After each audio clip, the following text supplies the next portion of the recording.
about the money. In our last segment, we looked at an overview of how money laundering works. Now we're going to discuss step 1 of the money laundering process, which is basically getting your money from a crime scene into a bank.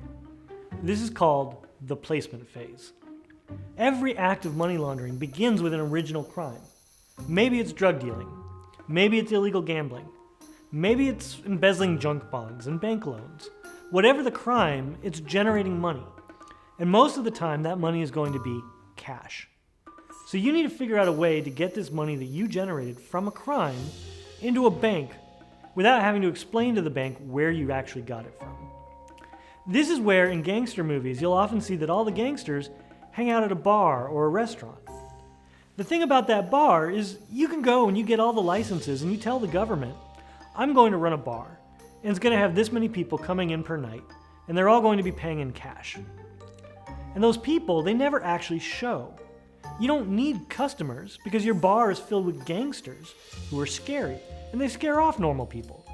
But those gangsters just happen to have thousands of dollars that they've been generating from crimes throughout the day that they want to get to the bank. So the gangsters come down to this bar, they give the bartender their money, and the bartender then takes that money for them to the bank. The gangsters are going to get their money back later on in the process, and we'll go through how that happens. But for step 1, which is just getting your money to the bank, criminals like to look for businesses that are very cash heavy. So what are some examples of that? Bars, of course, restaurants, parking lots, taxi cabs, casinos. Casinos are a very important one for reasons you'll understand later.